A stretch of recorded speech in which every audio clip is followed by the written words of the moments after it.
My son didn't let me meet my grandson when he was born. My wife only wanted close family there. After 3 years of silence, I won the lottery. Then, suddenly, he invited me to meet my grandson. What I did next left him pale. I'm glad you're here. Stick with me until the end, and let me know where you're watching from. I want to see how far this story reaches, and subscribe for more amazing stories. I never imagined the happiest day in my family could also become the most heartbreaking moment in my 70 years on this earth. It was a Tuesday morning when my neighbor, Mrs. Patterson, knocked on my door, her face lit up with excitement. "Joyce, I just saw Joshua at the grocery store. Congratulations on becoming a grandmother." Her words hit me like a blast of cold air. I stood there in my robe, still half asleep, trying to register what she had just said. "What do you mean?" I asked, my voice cracking. Her smile faded. "The baby. Little Anthony was born yesterday, right?" Joshua seemed so happy, he was handing out cigars and everything. My grandson had been born 24 hours ago. And no one had told me. I somehow managed to thank her and close the door before my legs gave out. I collapsed against the wall, my heart pounding so violently it felt like it would break my ribs. How could this be happening? How could my only son, my Joshua, not tell me that his child was born? With trembling hands, I called his number. Straight to voicemail. I tried again. Same result. On the third attempt, someone finally answered. "Hello, Mrs. Clean." It was Stella, my daughter-in-law. Her tone was as cold and distant as always. "Stella, honey," I said, trying to stay calm. "I just heard the baby was born. Why didn't anyone call me? Is everyone okay? I'd like to come to the hospital." There was a long pause. I heard muffled voices in the background, Joshua's voice, I think, but I couldn't make out the words. Then Stella said, "Actually, Mrs. Clean, we've decided to keep things small. Just immediate family for now. I'm sure you understand." "Immediate family?" "I'm his grandmother." "Joshua's resting," she continued. "We just need space to bond as a family. Maybe in a few weeks." And with that, the line went dead. I stared at the phone, my hands shaking. In 42 years of being Joshua's mother, through his childhood illnesses, his teenage years, his wedding, I had never been excluded from anything. Until now. When my first grandchild entered the world, I was shut out. I couldn't stop myself. I drove to the hospital. St. Mary's was only 15 minutes away, and I knew the maternity ward well from visiting friends in the past. At the front desk, a young volunteer greeted me with a warm smile. "I'm here to see my grandson. Anthony Clean. My son is Joshua." She typed into her computer, then her expression changed. "I'm sorry, but the family has requested no visitors except those on an approved list. But I'm his grandmother." "That has to be a mistake. Let me check." I waited, twisting my purse strap, watching other families walk past with balloons and flowers, heading to meet their new loved ones. She hung up the phone and gave me a sympathetic look.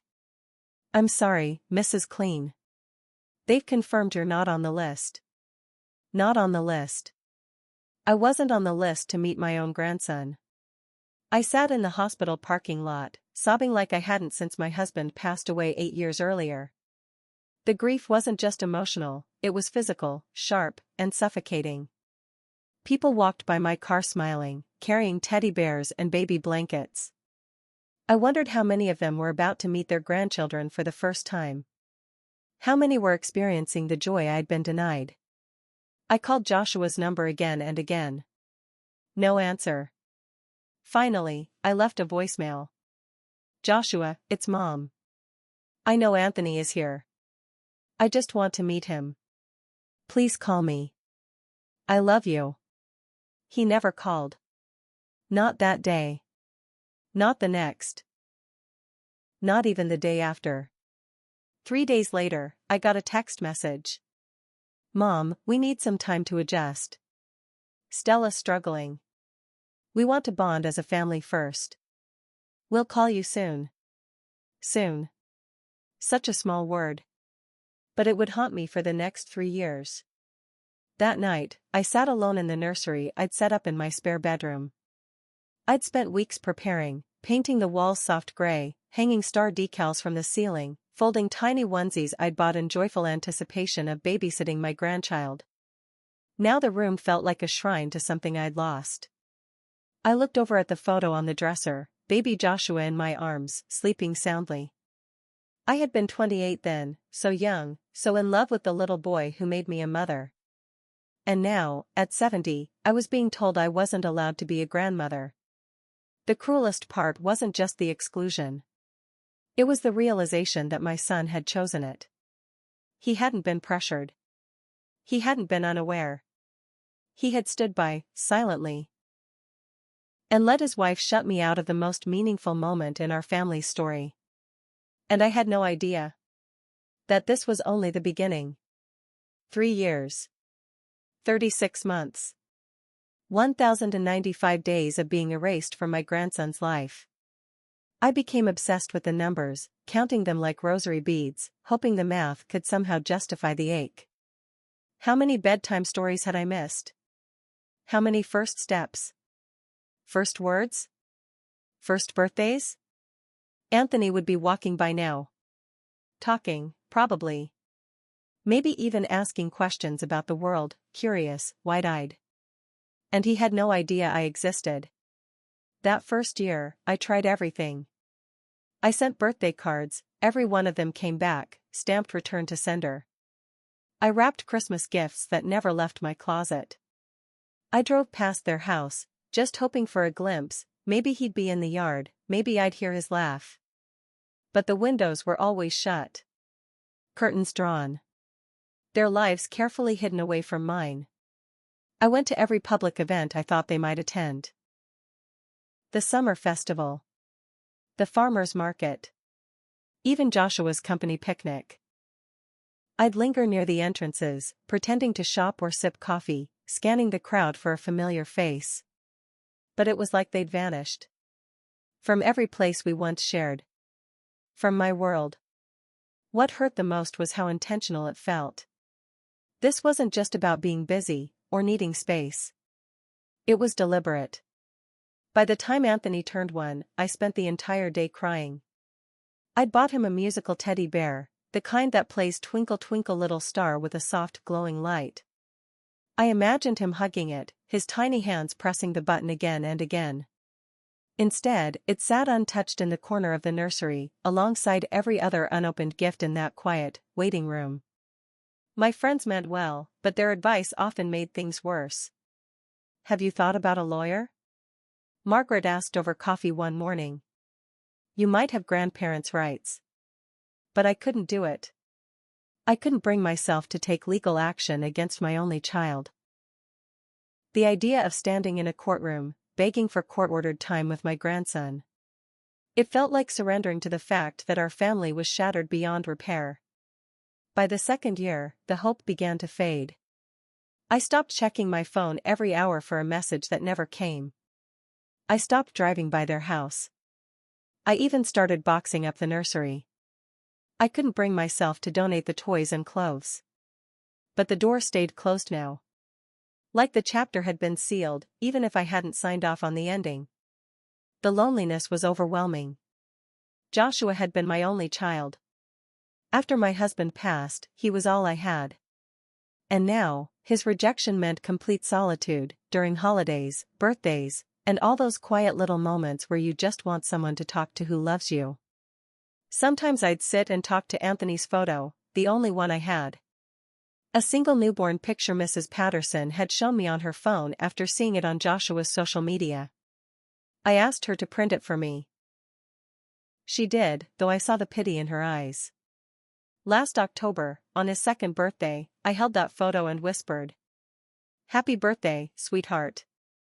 Grandma loves you more than you'll ever know. I hope you're having the most magical day." The hardest moments didn't come during holidays. They came when I least expected them. A grandmother at the grocery store helping her grandson pick cereal. Families laughing at the park. Commercials during the holidays filled with smiling faces and warm hugs. Every one of them was a fresh wound. A reminder of what I was missing. Of the love I was being denied. Eventually, I started therapy. Dr. Martinez helped me sort through the grief. She said something that stuck with me. This isn't about what you did wrong. It's about power. Control. Some people need to be the center of the story, and they see anyone else as a threat to their version of the perfect family. Stella sees you as competition, she added. Not because of anything you've done, but because of who you are, and what you represent. I understood. But that didn't make it hurt any less. The third year felt different. There was still pain, yes. But now, it was laced with quiet resignation. A new kind of grief that settles in once hope begins to fade. I stopped expecting calls. Stopped praying for Joshua to have a change of heart. And I began to live again, not as a mother or grandmother, but as me. I took up watercolor painting. I joined a local book club. I even started planning the solo trip to Ireland I'd put off for years. But at night, when the world was quiet, when the distractions had faded, I still found myself wondering about Anthony. Was he a happy child? Did he look like Joshua did at that age? Did he ever ask about his grandparents? The most painful question of all lingered like a shadow. Had Stella told him I was dead? That would have been easier, wouldn't it? Easier than admitting they'd chosen to erase me completely. The day everything changed began like any ordinary Wednesday. I was out in the garden, coaxing my stubborn tomato plants to ripen before the first frost, when Mr. Rodriguez from next door waved a newspaper over the fence. Joyce Ann. You need to check your numbers, he called. What numbers? I asked, brushing dirt off my hands. The lottery, from last night. I think you might have hit something big. I laughed. I'd been playing the same set of numbers for 15 years. Birthdays. Family dates. Including Anthony's, even though we'd never met. It was my weekly ritual. A $2 habit that bought me 5 minutes of daydreams and connection to a family I no longer saw. Still, I humored him. I dug the ticket out of my kitchen drawer, hands trembling. Together, we compared the numbers. All 6 matched. $2.8 million. I stared at the ticket. Then at the paper. Then back again. This couldn't be real. After 3 years of grief and silence. After feeling forgotten by the universe itself. I had just won more money than I ever thought I'd touch. And for the first time in years, I smiled. A real, genuine smile. Then my phone rang. The caller ID lit up with a number I hadn't seen in over 1,000 days. Joshua. The phone rang 3 times while I stood frozen. Then I answered. His voice came through exactly as I remembered. And for a fleeting second, I was back in time, hearing my little boy calling me from the school office because he forgot his lunch money. Mom, he said. Joshua, I whispered. It was all I could manage. My throat was tight. My hands clutched the counter to stay upright. We heard about your lottery win. Congratulations. That's incredible. Of course Stella was there, probably coaching him through every word. Thank you, I said, my voice even. Listen, Mom. I know it's been a while. And I feel awful about that. Really. Stella and I were talking and, well, we think it's time. You should meet Anthony, properly. As his grandmother. The words I had longed to hear for 3 aching years. And they landed with all the warmth of a business transaction. I closed my eyes. The sting behind them was sharp. Have you now? I replied, keeping my tone steady. Yes. And, Mom, Anthony's been asking about you all the time. He really wants to meet his grandma. We've told him so many beautiful stories about you. The lie was so bold it made me dizzy. Anthony was 3. If he'd truly been asking about me all the time, why hadn't they called yesterday? Or last week? Or sometime in the past 1095 days? That's interesting, I said slowly. What kind of stories? There was a pause. Muffled whispers in the background. Oh, about how loving you are. How you used to make those amazing chocolate chip cookies when I was little. Anthony would love to try those cookies, Mom. My cookies. The ones I perfected over years of trial and error. The ones Joshua used to beg me to pack extra of for his school friends. The ones I'd imagined baking with Anthony, dozens of times, in the nursery that sat untouched in my home. I see, I said. And when were you thinking of this meeting? Well, this weekend. Saturday afternoon. We could swing by your place, make it really special. This weekend. For days after my name had appeared in the paper next to the words lottery winner. 3 years and 4 days after I'd been deemed not immediate family. That sounds lovely, Joshua, I said. I surprised even myself with how calm I sounded. I'll make sure the cookies are ready. That's fantastic, he said. Anthony's going to be so excited. We're all excited. It's going to be like a real family reunion. A real family reunion. As if the last 3 years had been some kind of extended vacation from being related. After we hung up, I just stood there. In the kitchen. The winning lottery ticket still sitting on the counter. The numbers blurred through the tears in my eyes. But these tears weren't from joy. And they weren't from grief. They were from clarity. For 3 years, I'd tortured myself trying to figure out what I did wrong. Replayed every conversation. Every birthday party. Every memory. Looking for the exact moment I'd lost my son. But this phone call told me everything I needed to know. I hadn't lost Joshua 3 years ago. I'd never truly had this version of him to begin with. The son I'd raised, who used to call me every Sunday just to say hi. Who remembered my birthday without reminders. Who knew the difference between love and leverage. The man who once drove 4 hours through a snowstorm because I mentioned feeling lonely. That Joshua had been replaced by someone I barely recognized. Or maybe this was who he'd always been, and Stella had just given him permission to show it. I called Dr. Martinez and scheduled an emergency session. How do you feel about seeing them again? She asked after I explained the situation. Angry, I admitted. But also curious. I want to see what kind of performance they'll put on. I want to meet my grandson, even if it's under these circumstances. And what are you planning to do about the money? That was the question I'd been avoiding. When I first saw those matching numbers, my immediate thought had been a generous future for Anthony. College funds. Family vacations. A beautiful home where he could visit his grandmother anytime he wanted. But that was before Joshua's call. Before the desperation in his voice. Before the obvious coaching from Stella in the background. I'm not sure yet, I told Dr. Martinez. But I know one thing, I'm not going to be anyone's ATM. Not even my son's. That evening, I did something I hadn't done in 3 years. I baked chocolate chip cookies. The rhythm came back instantly, measuring flour, creaming butter and sugar, folding in chocolate chips. It was all muscle memory. As the first batch baked, filling my kitchen with the scent of childhood, I made a decision. They were going to get exactly what they deserved. The cookies came out perfect. Golden brown, with soft centers, just the way Joshua had always liked them. I packed them into the same blue tin I used for his school lunches, still dented from years of use. Then I picked up the phone and called my financial advisor. Margaret, it's Joyce and Klein. I need to discuss some options for my lottery winnings.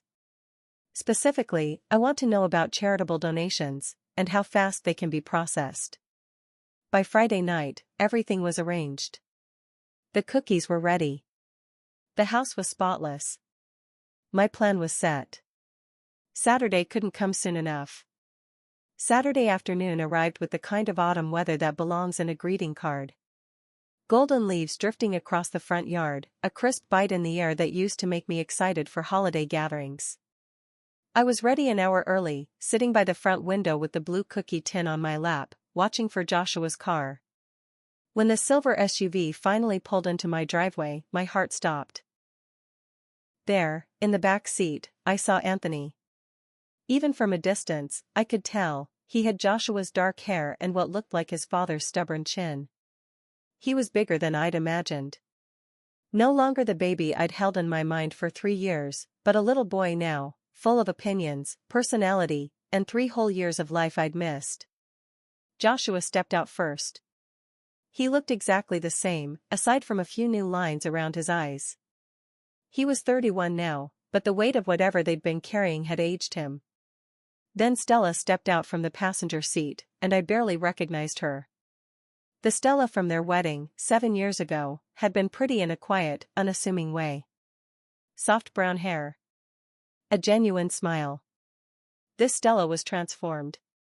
Her hair was now platinum blonde, styled in a way that clearly cost a small fortune. She wore a designer outfit, one that probably cost more than my monthly groceries. But it was her face that struck me. She looked around at my modest house with barely concealed disappointment, like she'd expected to pull up to a mansion. I opened the door before they could knock, pasting on a warm smile. "Joshua," I said, opening my arms. He hesitated, just for a moment. Just long enough for me to notice. Then he stepped into the hug. He felt thinner than I remembered. He smelled like expensive cologne, not the Old Spice he'd worn since high school. "Hi Mom, you look great," he said with the same forced enthusiasm I'd heard on the phone. "Stella, honey." I turned to my daughter-in-law. She gave me a polished smile and a quick, awkward hug. "Mrs. Klein, it's so wonderful to see you again. You look exactly the same." A polite lie. I knew I looked older. 3 years of grief and silence had etched new wrinkles into my face, streaked gray into my hair. But I appreciated the effort. Then Joshua opened the SUV's back door and lifted Anthony out. My grandson was beautiful. Not just grandmother-biased beautiful, genuinely stunning. Joshua's dark eyes. My late husband's nose. He wore a tiny button-down shirt and khakis, dressed like a little adult. He clung to Joshua's shoulder with the shyness that made my heart ache. "Anthony, this is Grandma Joyce," and Joshua said gently. "Remember we told you about her?" Anthony peeked over Joshua's shoulder, thumb planted firmly in his mouth. He didn't say anything, just stared, wide-eyed. "Hello, sweetheart," I whispered, tears pricking my eyes. "I'm so happy to finally meet you." He buried his face into Joshua's neck. "He's a little shy at first," Stella said quickly, though her tone made it sound like that was somehow my fault. "He'll warm up once he gets to know you." Gets to know me. As if I were a stranger they'd just met. Not the grandmother they'd kept from him his entire life. We moved into the living room. I watched as Stella's eyes scanned the space, taking stock. Outdated furniture, family photos, modest decorations. I could practically see her tallying up the value of everything. Wondering where the lottery money had gone.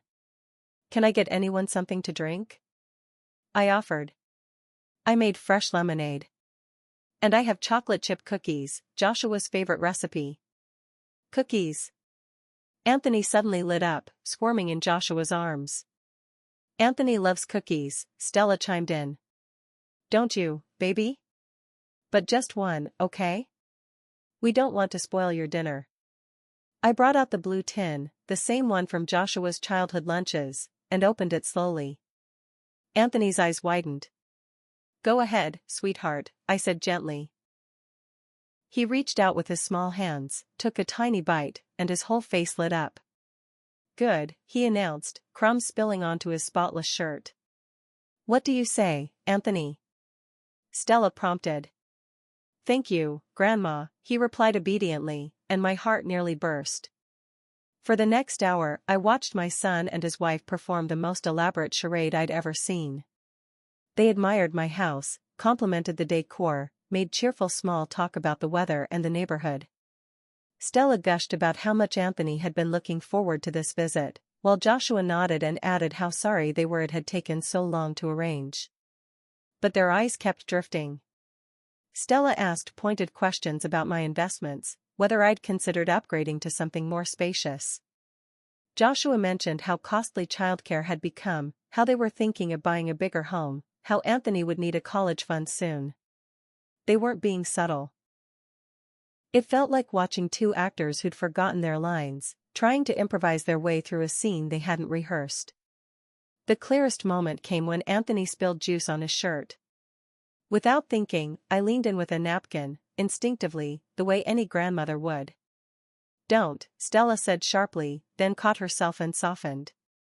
"I mean, I've got it." "Thanks, though." She scooped Anthony away from me so quickly he began to whimper. And just like that, I saw the truth behind the last 3 years. It hadn't been about needing space. It wasn't about bonding or adjusting. Anthony had been kept from me because Stella saw me as a threat, someone she couldn't control. And Joshua had let it happen. When they finally left, promising we'd definitely do this again soon, I stood in the doorway and watched them drive off. Anthony was crying in his car seat, likely overtired and overwhelmed. I could see Stella gesturing animatedly toward Joshua as they pulled out of my driveway. I knew exactly what they were discussing. They were making plans, for my money. Inside, I picked up the phone and dialed my financial advisor. "Margaret, it's Joyce and Klein. Let's move forward with those charitable donations. All of them. I want everything transferred by Monday morning." After I hung up, I sat alone in my living room, staring at the blue cookie tin with just 2 cookies left. Anthony had eaten 3, smearing chocolate on his fingers, giggling at the funny faces I made. For one brief, beautiful hour, I had been a grandmother. It was going to have to be enough. The phone call started Monday morning. "Mom, it's Joshua. Just wanted to thank you again for Saturday. Anthony hasn't stopped talking about Grandma and those amazing cookies." I smiled despite myself. "He's a sweet boy, Joshua. He's got your eyes. Doesn't he?" Joshua said. "Listen, Mom, Stella and I were talking, and we'd love to have you over for dinner this week. Maybe Thursday? Anthony keeps asking when he can see Grandma again." The lie rolled off his tongue effortlessly. Anthony was 3. If he'd been asking for me after one visit, why had I been absent from his life for 3 years? "That sounds lovely," I said. "Should I bring anything?" "Oh, just yourself. And, Mom, we've been thinking about Anthony's future, you know? College is expensive. We just want to make sure he has every opportunity. Maybe we could talk about that when you come over?" There it was. The real reason for the invitation. Tuesday brought another call, this time from Stella. "Joyanne, hi, I hope it's okay I'm calling. I just wanted to tell you how much Saturday meant to all of us. Joshua's been in such a great mood since reconnecting with you." Reconnecting, as if the distance had been mutual. "It meant a lot to me too, Stella. I'm glad. You know, I felt so guilty about how distant we've been.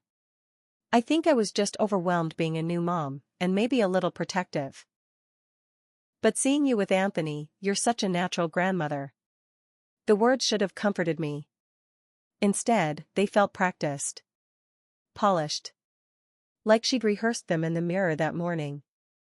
"Anthony's lucky to have such devoted parents," I said, choosing each word. "We try," she replied. "Speaking of which, Joshua and I have been talking about expanding our family, maybe giving Anthony a sibling. Of course, with daycare costs and all, it's a big decision financially."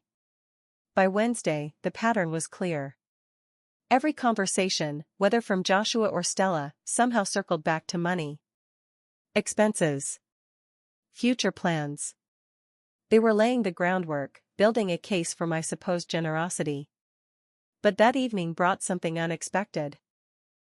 I was at the grocery store, picking up ingredients for the dinner I'd agreed to cook at their house, when I heard familiar voices from the next aisle. I peeked around the corner. It was Stella, shopping with another woman I didn't recognize. Both had carts full of items. "Can't believe how perfectly it worked out," Stella was saying. "The timing was just incredible." "What do you mean?" the other woman asked. "Joshua's mom winning the lottery right when we needed it most. I mean, what are the odds?" Stella replied. "It's like the universe knew we were about to lose the house." My blood ran cold. "Lose the house? Are things really that bad?" her friend asked. "Worse than bad," Stella said. "Joshua's been out of work for 6 months, and we're 3 payments behind. I've sold half our stuff on Facebook Marketplace, but it's not enough. We were days away from filing for bankruptcy when that lottery story broke." My grip on the shopping cart tightened until my knuckles went white. "So you think she'll help?" the other woman asked. Stella laughed, a cold, calculating sound I'd never heard from her before. "Are you kidding? She's been desperate to be in Anthony's life for years. All we had to do was wave the carrot in front of her, and she practically begged to be let back in. That's kind of manipulative, don't you think?" "It's survival," Stella snapped. "Besides, what's she going to do with all that money anyway? She's 70, living alone in that little house. At least this way, it goes to family. To her grandson's future." The other woman hesitated. "What if she doesn't give you what you need?" "Then we'll get creative," Stella said without missing a beat. "Joshua found her financial advisor's contact in her phone book, Margaret something. We can always reach out directly. Say it's a family emergency. Or maybe suggest Anthony stay with Grandma for a while if we lose the house. You know, really pull on her heartstrings." They moved toward the checkout, their voices fading. But I'd heard enough. "The old lady will never see it coming," Stella had said. "She's so lonely and desperate for family, she'll do anything to keep us around." I stood frozen in the canned goods aisle, surrounded by soup and pasta and jars of pickles, feeling like my entire world had just collapsed, again. They weren't just after my money. They were planning to manipulate me. To use my love for Anthony like a crowbar. And if I didn't comply, they'd take him away from me again. Worst of all, Joshua knew. He had to know. About the debt. About the plan. The son I raised, the boy I loved without condition for 31 years, was part of this. I left my cart behind and walked out of the store in a fog. Back at home, I sat in the kitchen staring at the phone. Part of me wanted to call and confront them. But a bigger part of me wanted to see how far they'd go. Instead, I called Margaret. "Has anyone contacted you about my lottery winnings?" I asked. "Actually, yes," she said. "A young man called this morning, claiming to be your son. He mentioned a family emergency and asked about accessing funds right away. I told him I couldn't speak about your finances without written authorization." "What kind of emergency?" "Medical bills. Possible foreclosure." He sounded desperate. I assumed you'd asked him to call. Medical bills. So they'd already embellished the story. "Margaret, I need you to add a password to my account," I said. "Don't discuss anything with anyone, family or not, unless they know it." After we hung up, I walked through the house and saw it all with new eyes. They'd been here Saturday, taking inventory. Stella had asked casually about my investment plans. Whether I was considering a larger place. Now I understood why. They weren't planning to ask for help. They were planning to take it. I picked up the photo of Anthony from the mantel, the one Mrs. Patterson had printed for me 3 years ago. He was days old in that picture. So small. So innocent. Unaware of the grown-ups who'd one day weaponize his smile. He deserved better. Better than parents who used him as leverage. Better than a father who stood by and let it happen. And I deserved better than being treated like some foolish, lonely old woman who could be tricked with a few fake smiles. Dinner on Thursday was still on. But not the way they expected. That evening, I arrived at their house with a homemade lasagna and a carefully rehearsed smile. The neighborhood was nicer than I'd imagined. Big houses. Trimmed hedges. Manicured lawns. All of it spoke of money and appearances. Now I knew it was all a lie. "Mom." Joshua greeted me warmly, almost too warmly. Come in, come in. Anthony's been asking about you all day." The house was beautiful, but sterile, like a model home. Matching throw pillows, coordinated artwork, candles that had never been lit. I noticed boxes stacked in the corners. Probably items Stella planned to sell. Then Anthony ran to me, wrapping his arms around my legs. "Grandma. Did you bring cookies?" "Anthony, what do we say?"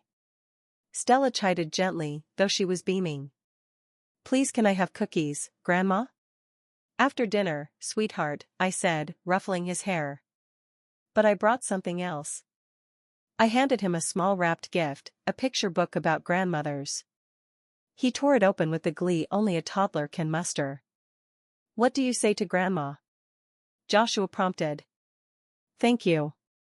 He hugged the book to his chest and looked up at me with Joshua's dark eyes. "Will you read it to me?" "Of course, baby. Maybe after dinner." Stella appeared beside me, smiling. "Joyanne, you're just so generous. Anthony's lucky to have such a thoughtful grandmother." Lucky. The word hung between us like smoke. Lucky to have a grandmother they kept away for 3 years, until they needed a bank account. Dinner was a production. Stella had gone all out. China. Expensive wine. A meal that didn't match the financial crisis they'd described. "This is all lovely," I said, glancing around. "You both have such beautiful taste." "Thank you," Stella said, glowing. "Though honestly, we've been thinking of downsizing. This house is more than we need. And the expenses. Here it comes, I thought. Houses really are a burden," I said lightly. "Repairs. Taxes. Insurance." Joshua nodded, right on cue. "Exactly. And with Anthony getting older, we've been thinking more about his future. College is just so expensive. You know, we just want to make sure he has every opportunity," Joshua said. "Of course. Family is everything," Stella added. They exchanged a glance, a flicker of silent celebration. I could practically see them congratulating themselves on how smoothly things were going. After dinner, while Anthony flipped through his new book in the living room, Stella poured coffee. Joshua cleared his throat. "Mom, there's something we need to talk to you about." I set my cup down and gave him my full attention. "What is it, honey?" He hesitated, then said, "We're really happy you're back in our lives. Anthony's already so attached to you, and, well, Stella and I realize now how wrong we were to keep you away." "We were overwhelmed," Stella added quickly. "New parents, you know. But we see it now, what we missed. What Anthony missed." "I appreciate that," I said, careful not to let my voice betray me. Joshua took a breath. "The thing is, Mom, we're in some financial trouble.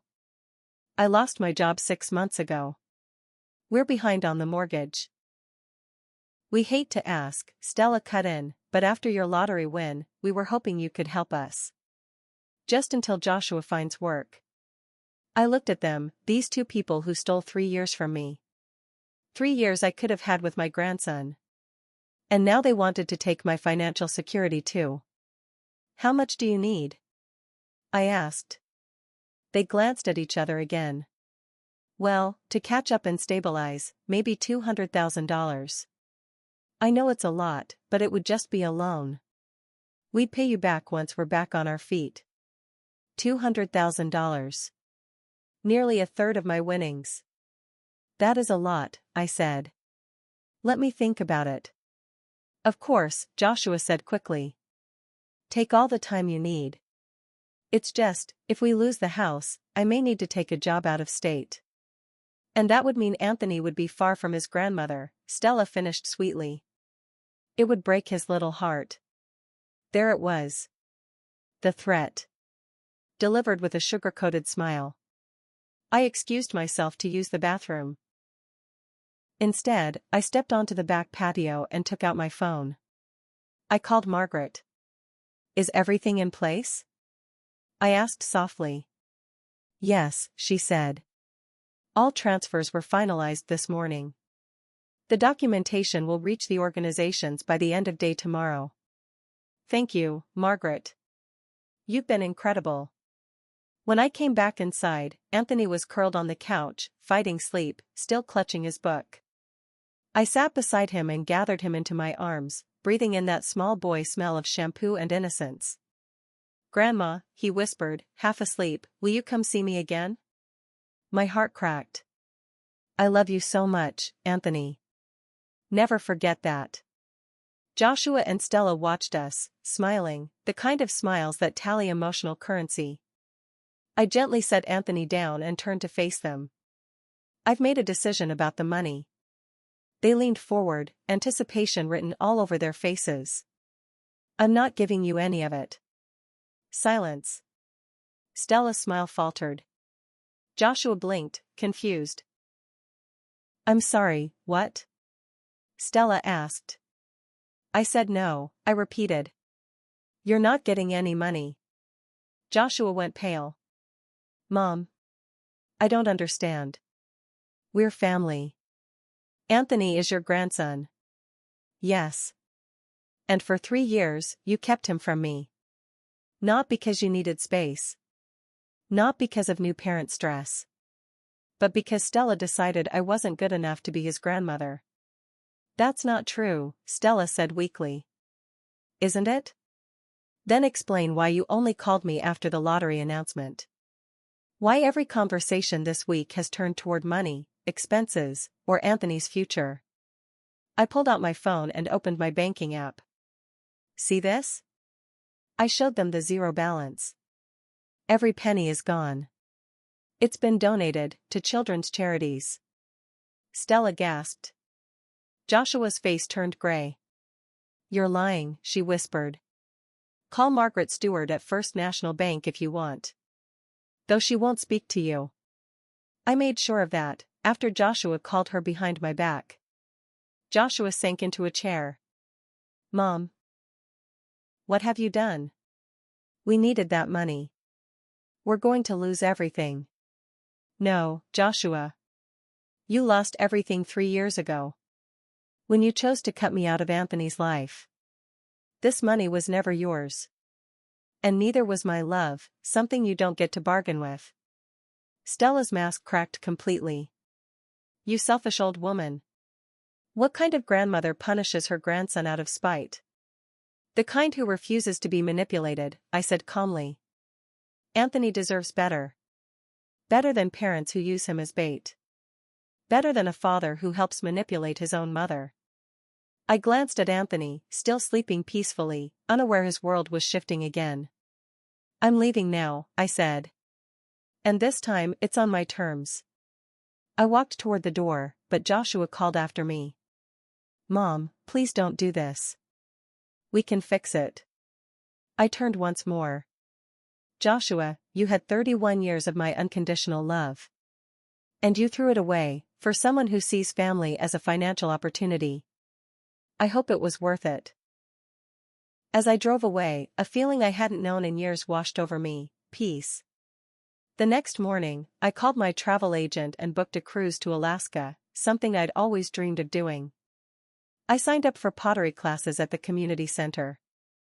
I adopted a senior cat from the shelter, an orange tabby named Marmalade, abandoned like me, just looking for a quiet place to live out his golden years. I changed my phone number and gave it only to the people who truly loved me. 3 months later, Mrs. Patterson knocked on my door. Did you hear? She said. Joshua and Stella lost the house. Moved across the country. She didn't know where. I didn't ask. On my mantle, I keep one photo of Anthony, taken during our single afternoon together. He's smiling, chocolate chip cookie crumbs on his cheeks. Sometimes I wonder about him. I hope he's happy, safe, loved. But mostly, I focus on the life I've built. A life where love isn't conditional. Where family isn't transactional. Where a 70-year-old woman finally learned that the bravest kind of love is knowing when to walk away. I'm free now. Now, I'm curious about you. What would you do if you were in my place? Have you ever experienced something like this? Comment below, and while you're here, I'm leaving one more story. I think will surprise you. Thanks for watching.